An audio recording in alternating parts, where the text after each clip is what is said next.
Hey everybody, hope you're all doing well. My name is Steven and this is the Storytime channel. We've got some malicious compliance stories today, and our first story of the day is by illpicklater. You want gas reimbursement for driving to a different store? Let me do the math real quick. This happened about 5 years ago when I was working at an auto parts store. I worked at a large store. It was the super hub for my region, so we literally had people drive from out of state when they couldn't wait a few days for a part. Most people were happy to do so if they could get an unusual part the same day. So a guy came in, told me what parts he needed and said, "Hey man, I had to drive all the way from another store to get here. Can I get like a 10% discount?" Now, asking for a discount because you had to drive further than expected is already pretty weird. I don't know of any stores that reimburse you for gas money, but on top of that, he was buying two $600 shocks for a Mercedes. I explained to this man that we don't do discounts for driving for another store, and that a lot of customers have to do this because parts aren't universal and we can't keep every part in every store. This turned into a 5 to 10 minute back and forth of him trying to convince me to give him a discount, and me trying to explain that I would be fired, more likely demoted, if I gave him a $120 discount for no reason. Eventually, I asked him what store he came from. It was only 4 miles away. I started to get really pissed off because it was literally the closest store you could drive to. But then I realized he was only asking for gas money. So I asked him what kind of mileage his car got. He told me with a confused look on his face as I pulled out a calculator. I did some quick math and told him with a smile on my face, "Okay sir, we will give you a discount to cover your gas money." Not realizing what was going on, he brightened and said thank you. Then I told him that because he only drove a few miles to get here, the discount would come out to 75 cents. He started complaining again, so I cut him off and told him, "I'm sorry sir, that's all I can do. Feel free to go get these somewhere else." To which he responded, "They don't have these anywhere else." So I told him that was a shame and asked him if he still wanted the discount. He said yes. Let me ask you guys, have you ever heard of a discount being handed out because they drove further to get to a certain place? I don't think I have, and even if it was a noticeably farther place, do you think they would be entitled to any kind of discount? Let me know in the comments down below. Our next story is by unofficiallyATC. You want more detail? I'll give you more detail. A few years back, I was in my 3rd year of university. Due to some miscommunications my first year, I had been forced to go back and take lower-level English classes that I thought I had tested out of. This story takes place in my English 201 class, which was mostly freshmen, a few sophomores, and me, the lone junior. This class was well known as a weed-out class. That is, it was intentionally made difficult and frustrating so that people who had declared as English majors, thinking it would be an easy degree, would be discouraged and give up, switching to a different major. I don't agree with the concept of weed-out classes, but I understand the intent behind them. In any case, I wasn't too concerned. I was a junior and this was supposed to be a freshman and sophomore class. I was also taking a 350 level English class at the same time, so 201 should be a breeze.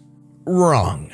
The classwork wasn't too difficult, but the professor was irritating at best. Completely infuriating would be more accurate. He had a bit of a superiority complex and nothing was ever good enough for him. I detested him, but kept my mouth shut because, of course, he was also the head of the English department. Here's where the malicious compliance comes in. During class one day, we were supposed to go through the material we had chosen to write our next essay on and identify a few literary devices. No sweat, I had chosen my favorite poem to analyze, so I skimmed over it. It's one of Tennyson's epics, and pulled 6 or 7 examples of literary devices. The professor walks by as I'm doing this and says something to the effect of, "That's not good enough, you need to give me more."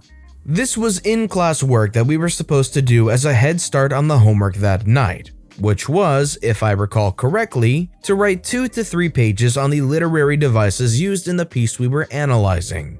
6 or 7 devices identified in about 15 minutes isn't good enough?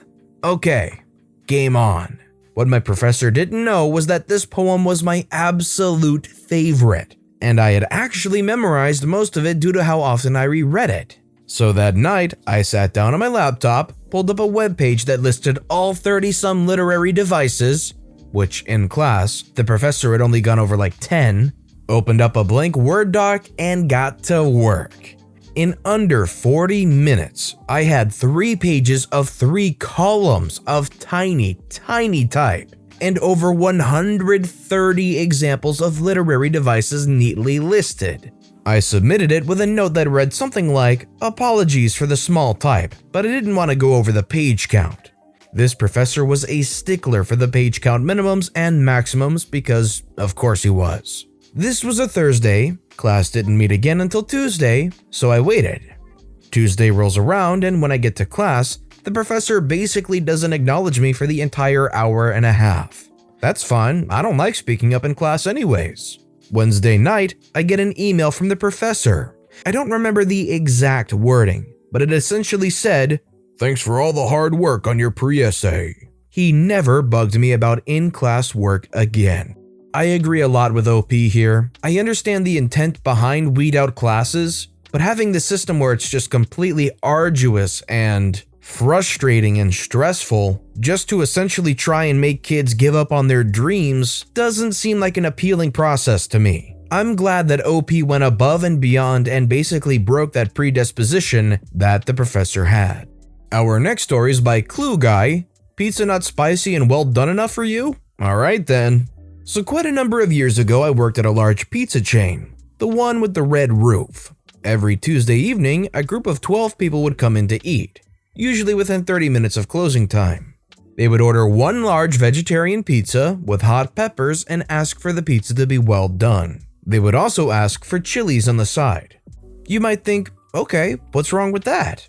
Well, a large pizza would be cut in 12 pieces. This group would come in, take up a large space, only have water, order the 1 pizza, each person would have 1 slice, leave a mess, and not tip. They started asking for more hot peppers and complaining that the pizza wasn't spicy enough. They also started sending the pizza back to be cooked more. It was already pretty dark. Well, one day they sent the pizza back, but this time asked for it to be remade, not just cooked more. At this point, it was 15 minutes to closing. I had cleaned everything and was pretty much finishing up my shift. Of course, the manager has to appease the customers. So I started making them another pizza. They wanted spicy? Let's give them spicy. I added a coating of chilies to the tomato sauce, covered it with toppings and added lots of hot peppers. They wanted well done? Fine, let's put it through the oven twice. It was a conveyor belt oven. Normally well done is put in the oven 1.5 times. This thing came out dark and just smelled spicy. I cut the pizza and gave it to the waitress. I'm now waiting to get an earful after the customer complains, all prepared with my reasoning that I'm making what the customer asked for. I finish my shift and the manager calls me over. Turns out the customer did ask to speak to a manager. The customer said it was the best pizza they have had since they started coming, and it was just how they wanted it. They asked if it could be made this way each week and left a nice tip.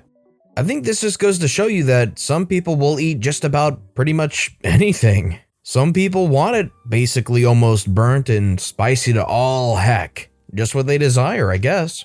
This next story is by VirtualToddler, who owns the mustache.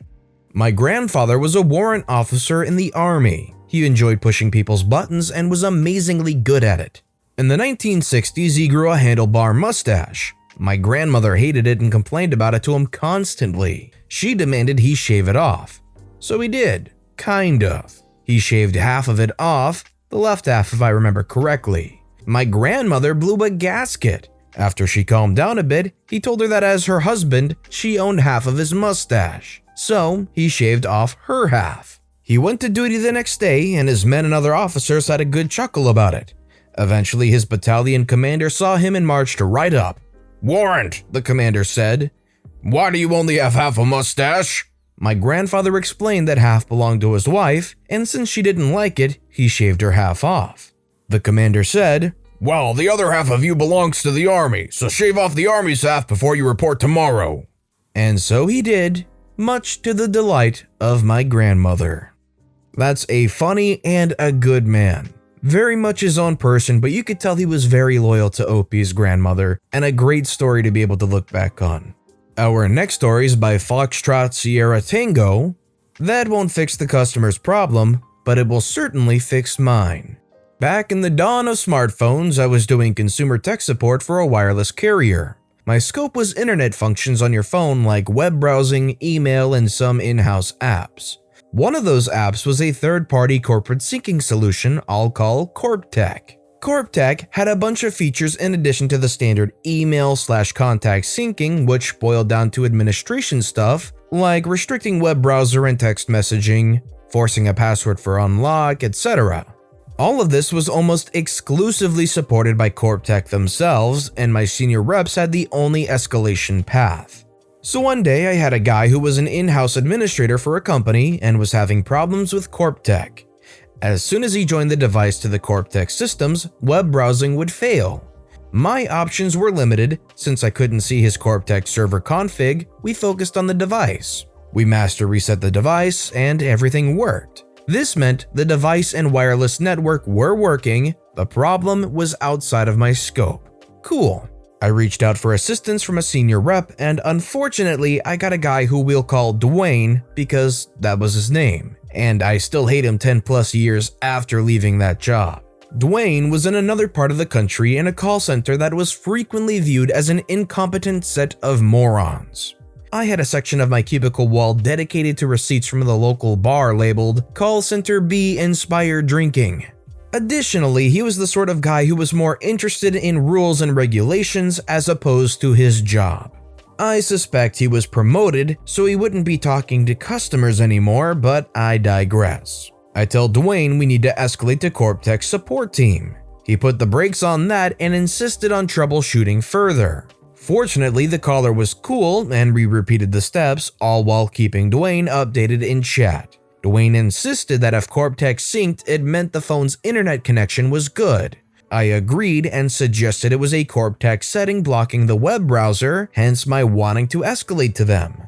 Dwayne insisted it wasn't that and has me tell the customer to master reset again. I ask what we should do if it doesn't work. He says it's a bad device and to exchange it. I'm a little taken aback. It can't be a bad device since it works perfectly outside of CorpTech's influence. But sure, I'll swap out the device. I talk to the caller and say I'm being instructed to exchange his phone, but he may want to look further into his CorpTech server settings. He understands. I save the chat transcript with Dwayne.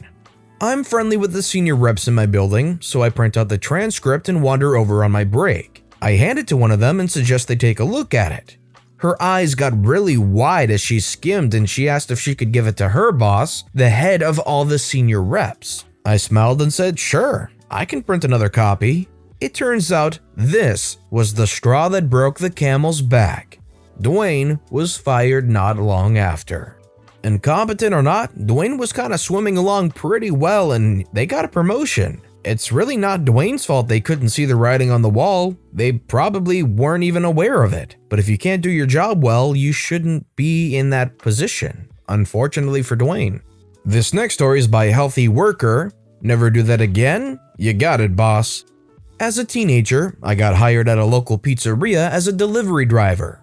My job description was literally pick up pizzas from the store and drive them to customers. As it normally goes at these smaller shops though, I started picking up more and more jobs, from prepping ingredients to washing dishes and making pizzas. By the time I was 6 months into the job, I was also handling scheduling, some payroll, and was the evening shift lead. All this extra work, of course, came with no extra compensation. One day, when making marinara sauce for our pastas, I added plain water to the pot as per instructions. The owner's wife, upon seeing this, became extremely angry and whacked me on the head with a spoon. Then added meatball water to the marinara sauce that we were advertising as vegetarian. She then yelled at me, "Don't ever do that again. Why are you wasting water when there's water with more flavor in it right there?"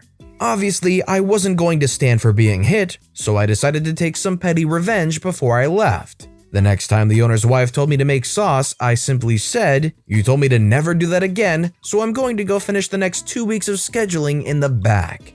Where did I go? Out the back door, never to be seen in that place again. Without someone there that they could underpay to do the manager's work, the lazy but manager had to figure out how to do it all himself. He never figured out how, schedules didn't go out in time, people's checks got delayed, and half the staff quit. The pizza shop is now closed. We were talking about Dwayne being incompetent, but this was incompetent from the top down. The original owners might have been able to make a pizza, but they weren't able to manage a business, and it's no surprise that the shop got closed in the end. And if they lied about that vegetarian pizza being meatless, they deserve to be closed, honestly. And our final story of the day is by narsfweasels, Don't Do Anything Extra, or How I Played Myself. Things have been hectic, and we're often asked to help out other departments in areas with things that are outside our area of expertise or experience. Up until recently, I encouraged a do unto others mentality. Help them out now, call in the favor later. It's worked well up until now. At this point, every department is understaffed, to the point where I only have 60% of the workforce I need. I still encouraged people to help out if/when asked. Things reached a breaking point, so in a recent department meeting, I told everyone, all our backs are against the wall. Don't agree when asked or volunteer for any additional duties. The pressure has not let up, and everyone has been following the order not to take anything else on.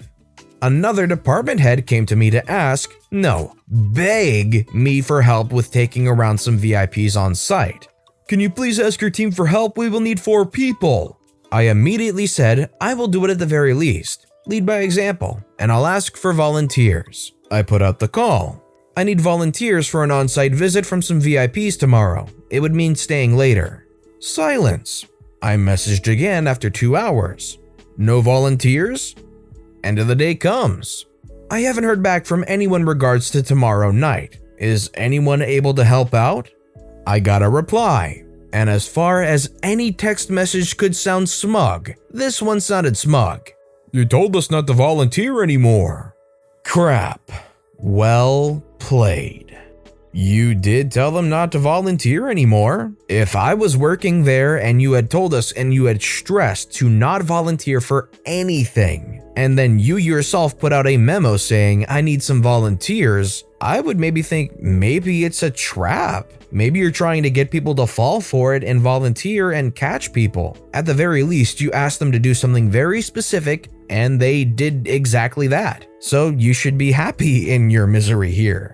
But with that being said, that's all the time we have for today. So if you have a favorite story of the day, let me know which one and why in the comments down below. If you enjoyed the video, please consider giving it a like and subscribe if you haven't, and turn on notifications so you'll never miss an upcoming video from the Storytime channel. Every little thing that you do helps the channel grow that much more, so no matter what you did, thank you for supporting me right here on the Storytime channel. I hope you all have a wonderful day, and I'll see you all next time right here.